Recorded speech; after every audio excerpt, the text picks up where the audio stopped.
हमारे इधर इस्लामाबाद में ना रोज़ धूप निकलती है। 10-15 मिनट धूप में लाजमी बैठना चाहिए ना, ताकि विटामिन डी की कमी पूरी हो जाए। इसी तरह ना फिर अलग से सप्लीमेंट लेने की ज़रूरत भी नहीं पड़ती। उसके बाद ना मैं ऊपर आ गई, मैंने कपड़े वॉश करने थे। ये हमारा ऑटोमेटिक मशीन वाला सेक्शन है। ख़ास तौर पर बच्चों की माँओं के लिए ये मशीन बहुत यूज़फुल है। मैंने ना कुछ वीडियोस देखी जिसमें कुछ कह रहे थे कि ये मशीन ठीक नहीं है, ख़राब हो जाती है, ये हो जाता है, कपड़े सही से वॉश नहीं करती। अगर आप इसको अच्छे तरीके से यूज़ करोगे ना, एक तरीका होता है, इसके अंदर फ़िल्टर्स हैं, उसको भी वॉश करना होता है हफ्ते में 1-2 दफ़ा, कपड़ों के हिसाब से जितने आप कपड़े वॉश करते हो। अगर कपड़े गंदे ज़्यादा हैं या कुछ ऐसा है तो ये मशीन बहुत यूज़फुल है, हर घर की ज़रूरत है अब तो ये मशीन। अच्छा जी, अब आ जाते हैं टोफू की रेसिपी पर। मेरे शोहर चूँकि चाइनीज़ हैं तो ये डिश उनके घर की है। मैंने इसको ना थोड़ा सा पाकिस्तानी टच दिया है, क्योंकि हमारे जायके जो है ना वो चाइनीज़ से थोड़े मुख्तलिफ हैं। यहाँ 2 अंडों को ना मैंने नमक डालकर अच्छे से फेंट लिया और बहुत कम ऑयल इस्तेमाल किया है। इसको ना हम हल्का सा स्टिर फ्राई करेंगे, ज़्यादा नहीं पकाना इन अंडों को। चाइनीज़ खाने ना सच में बहुत मज़े के होते हैं। मुझे तो ऐसा लगता था कि चाइनीज़ खाने एवं ही हैं। अब जब मैंने खाना स्टार्ट किया तो ये सच में बहुत मज़े के होते हैं। दोबारा से मैंने पैन में ना थोड़ा सा ऑयल ऐड किया है, ताकि ये जो साइड पे मैंने प्याज और अदरक लहसुन चॉप किया हुआ है, इसको हम हल्का सा स्टिर फ्राई करेंगे। चाइनीज़ लोग ना अपने खानों में हरा प्याज बहुत इस्तेमाल करते हैं। मैंने ना टोफू के जो क्यूब्स थे ना, ये थोड़े से बड़े रखे हैं। मेरी बेटी है ना, वो इजीली फिर इसको हाथ में पकड़ के खा लेती है।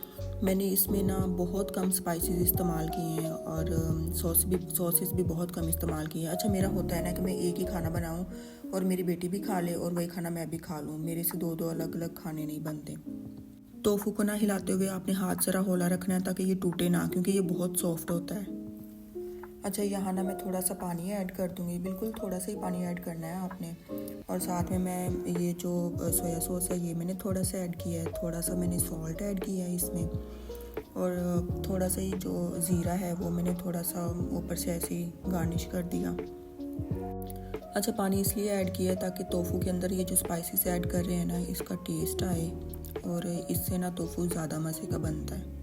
अच्छा, टोफू में ना एक तो अंडे लाजमी है और दूसरा हरा प्याज। अब आपको नज़र आ रहा है ना हरा प्याज कितना मज़े का लग रहा है, हरा हरा वाइट टोफू के अंदर। ये 2 चीज़ें तो मस्ट है ना, इन्हीं से ज़्यादा टेस्ट आता है। टोफू का अपना भी बहुत टेस्ट होता है। कुछ लोग टोफू में अंडे नहीं डालते, कुछ लोग डालते हैं। मेरे शोहर तो डालते हैं और मुझे वाकई ये बहुत पसंद है। 2-4 मिनट के लिए इसको ढक के रखा ताकि ये अच्छे से पक जाए। ये अभी तैयार हो चुका है ऑलमोस्ट, और ये लास्ट पे हम इसमें अंडे ऐड कर देंगे जो साइड पे हमने फ्राई करके रखे हुए थे। अच्छा, मेरे शोहर ना टोफू के साथ वाइट राइस बहुत पसंद करते हैं। चाइनीज़ लोग ना वाइट राइस बहुत खाते हैं ना, मतलब कि ये रोज़ाना, जैसे हमारे घर में रोटी बनती है तो रोज़ाना इनके वाइट राइस बनते हैं। नॉर्मली ये जब भी खाना बनाते हैं तो इनकी 2-4 डिशेस तो लाजमी होती हैं और साथ में वाइट राइस तो मस्ट है। अच्छा, मैंने अपने शोहर को ना रोटी खाते बहुत कम देखा है, बल्कि मैंने देखा ही नहीं है। नान खाते इसको मैंने ज़रूर देखा है, वो भी कभी कभार ये बाहर से ले आए तो खा लें। इतनी मज़े की खुशबू आ रही थी ना, ऑलमोस्ट मेरा टोफू तो तैयार हो चुका है। मैं ना चाइनीज़ सॉल्ट ऐड करना भूल गई थी, ये बिल्कुल लास्ट पे मैंने इसमें ऐड किया था। इसके बाद ना मैंने बिल्कुल आंच हल्की कर दी और 2-4 मिनट के लिए इसको दोबारा ढक के रख दिया, और अभी ये बिल्कुल तैयार है। अच्छा, कुछ लोग ना टोफू को पनीर समझ लेते हैं। ये पनीर नहीं है, ये टोफू है जो कि सोयाबीन से बनता है, और सोयाबीन जो है वो दालों की किस्म है। ये फाइनल लुक आप देख लें, बहुत मज़े का बना था सच में। मशीन आवाज़ें लगा रही थी तो मैंने कहा कपड़े धुल चुके होंगे, तो इस वजह से वो फिर आवाज़ आना शुरू हो जाती है ना, तो कपड़े धुल चुके थे और ड्राई भी हो चुके थे। अच्छा, मैं इसीलिए कहती हूँ कि हर घर में ऑटोमेटिक मशीन होना बहुत ज़रूरी है, ताकि माओं को बिना कुछ सुख का सांस आए। बेचारी सारा दिन काम करती हैं, घर, खाना, बर्तन, सफाई।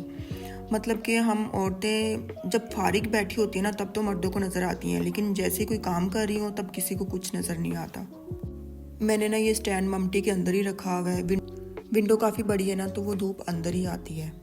कपड़े अच्छे से ड्राई भी हो जाते हैं और मट्टी वगैरह, धूल वगैरह से भी बच जाते हैं। कभी कभी मैं सोचती हूँ कि औरतों की थकन भी अजीब होती है। कोई पूछता नहीं, कोई देखता नहीं, लेकिन फिर भी हम चल रही होती हैं। चलती भी क्यों हैं? इसलिए कि औरत की फितरत है घर संभालना, प्यार से, खामोशी से, दिल से।